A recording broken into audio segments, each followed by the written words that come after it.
Sumainyo ang Panginoon. At sumaiyo rin. Ang mabuting balita ng Panginoon ayon kay San Marcos. Papuri sa iyo, Panginoon.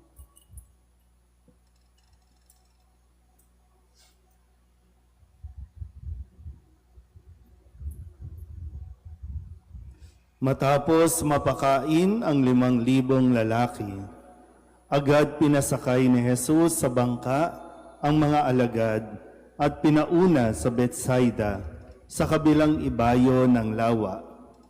Samantalang pinauuwi niya ang mga tao. Pagkaalis nila, siya'y umahon sa burol upang manalangin. Sumapit ang gabi. Nasa laot na noon ang bangka. Samantalang si Jesus ay nag-iisa sa katihan.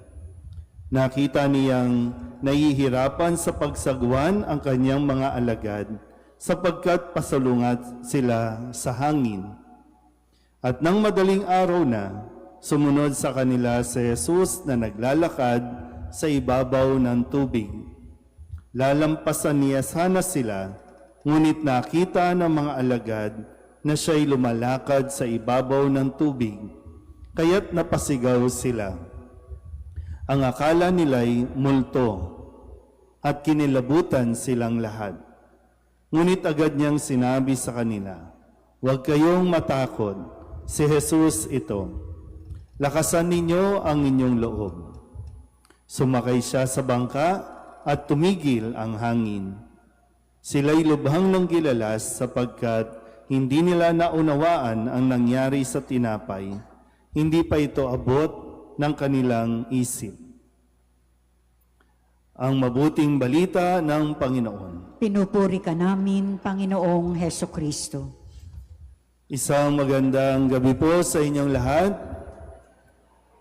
Ngayon po ay Miyerkules, kasunod ng pagdiriwang ng pagpapakita ng Panginoon at tayo'y nasa ikalawang araw ng atin pong Triduum para sa kapistahan ng pong Jesus Nazareno. Palapakan natin ang pong Jesus Nazareno.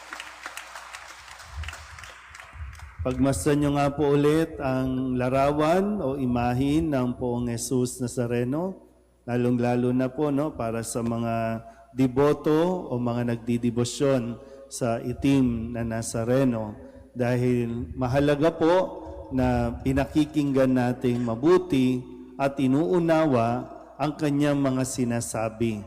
Hindi lang yung ginagawa natin, kundi yung sinasabi at ginagawa ng Nazareno para sa tao. Katulad kahapon o sa ating kwento o sa Ebanghelyo kahapon, hindi natiis ni Jesus na magutom ang mga tao, kung kaya siya ay nagbigay ng makakain sa tulong ng mga alagad na sabihin niyang, kayo ang magpapakain sa kanila. Sabihin niyo nga muna sa katabi ninyo, hindi ka matitiis ng Nazareno. Diba? Lalong-lalo na ngayon sa ating kwento, talagang hindi tayo titiisin o matitikis ng Panginoon. Tingnan natin. Kasi pag yung sinabi ng Panginoon sa kanyang mga alagad, huwag kayong matakot, si Jesus ito. Lakasan ninyo ang inyong loob. Sa aking pagninilay, kaya ko nasabi na talagang hindi tayo matitiis ng Diyos. Balikan natin ang kwento. Matapos ang pagpapakain, ngayon, inutusan niya ang kanyang mga alagad na tumawid. Mauna muna kayo, tumawid sa kabilang ibayo, doon sa lawa. Siyempre, sasakay sila ng bangka para makatawid doon. At normal yun, doon sa pagtawid nila, may tubig, may alon, may hangin. So habang si Kristo ay pinapauwi yung mga taong sumunod sa kanya at matapos ng pakainin, sabi po dito, nakita niya ang mga alagad na nandoon sa laot at nakita niya na nahihirapan sila sa pagsagwan. Naintindihan po ba? Nakita ni Jesus na nahihirapan ang kanyang mga alagad sa pagsagwan dahil pasalungat sila sa hangin. Tiningnan lang muna niya. Nakita niya nahihirapan. Wala pa siyang ginagawa. Nakita lang niya.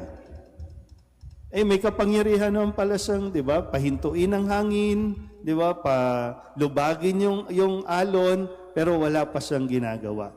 Nakita niya at pinagmasdan niya, inoobserbahan niya marahil ang mga alagad na ito. Hindi ko alam kung sa lingwahe natin, pwede ba itong mga sunga-sunga itong mga alagad na ito pinahihirapan yung sarili. Salungat nga sa hangin, pinipilit nila, di ba?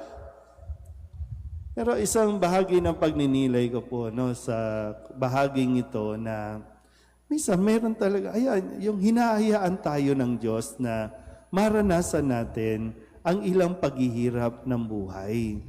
Para makarating ka doon. May hirap kasi konting hirap. Sige, tutulungan na kita. Ako nang bahala dyan. Konting hirap lang.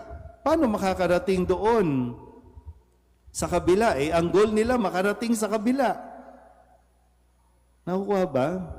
Kung para bang sa mga magulang, di ba? Kapag ayaw ninyong mahirapan ang inyong anak, yung mga sinasabi ninyo, di ba?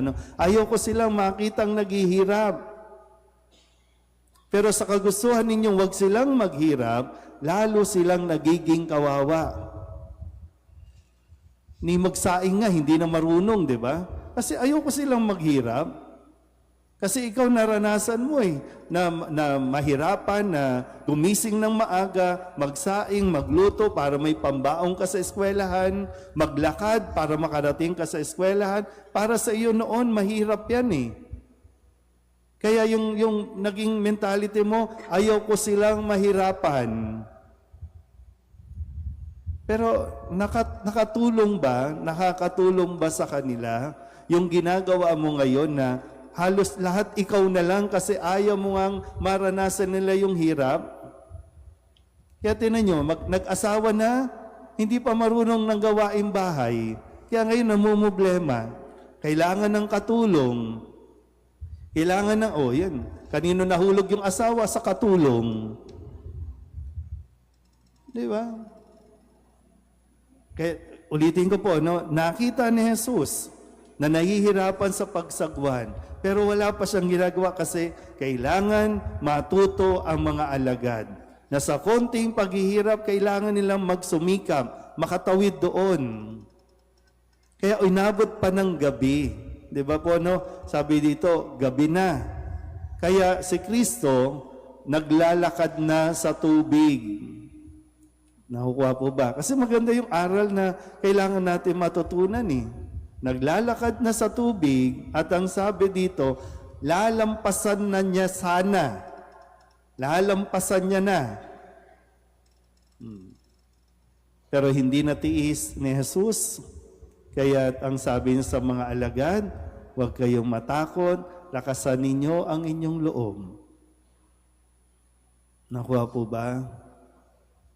Hayaan mo, baka lang sa puntong ito ng buhay natin, hinahayaan muna ng Diyos na, sige, damahin mo muna. Kumilos ka muna, magsumikap ka muna, kung sakaling nahihirapan ka, sige lang. Pero hindi ka pababayaan ng Diyos na mag-isa. Sasamahan at sasamahan ka niya. Kaya nga, di ba, sumampas si Jesus, kaya naman niyang tumawid mag-isa Nakakalakad siya sa tubig, pero sumampas siya doon sa bangka kung saan naroroon ang mga alagad. At pagkasakay niya, huminto ang malakas na hangin at nakatawid silang lahat. Di ba, ang ganda ng aral, ang ganda ng kwento na sa buhay natin, na kung i-apply lang natin, di ba? Ngayon, para ba, di ba, konting hirap lang, ano ang naririnig natin? May depression na. May anxiety na. Mga bata pa nga lang di ba? May depression na. Alisan mo nga lang ng gadget, depressed na Baka, di ba, kailangan lang natin i-push ang bawat isa. Kung nahihirapan, sige lang, kaya mo, tuloy mo. Hindi yung konting hirap, suko agad, hinto na. Kaya hindi tayo makarating doon sa pupuntahan natin, sa destinasyon natin. Sa mga mag-asawa, konting hindi pagkakaintindihan, hiwalay na. Kaya hindi nakarating doon sa dulo.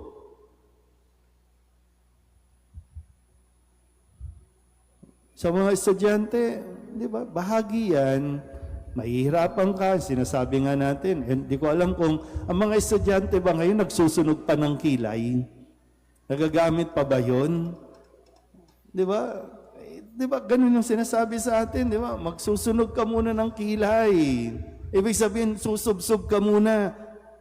Kasi nga, noon wala namang kuryente, hirap na hirap tayo. Kung gusto mo makabasa, talagang ilalapit mo sa lampara o doon sa ilawan para mabasa mo yung assignment na dapat mong tapusin. Tapos kinabukasan, di ba? Kilay is life.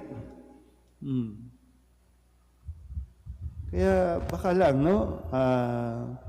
hinay-hinay lang tayo sa mga, di ba, ginagawa natin sa buhay, lalo na kayo po, na ayaw ninyong mahirapan. Pero tandaan ninyo, yung paghihirap na naranasan ninyo, yan ang nagdala sa inyo sa tagumpay. Yan ang nagdala sa inyo sa isang mas maayos na buhay. Kaya huwag niyong pahirapan ang inyong mga anak sa pamamagitan ng pag-ako ng lahat ng responsibilidad. Turuan niyo sila. Hayaan niyo rin silang maranasan muna ang hirap para na sa ganun ma-appreciate din nila ang mga biyaya o yung blessings na matatamo nila pagdating nila doon sa dulo. At yun din yung magpapatatag sa atin. Pero muli, hindi tayo titiisin ng Diyos. Pero hahayaan niya tayong maranasan muna ang konting hirap sa mundong ito. Amen?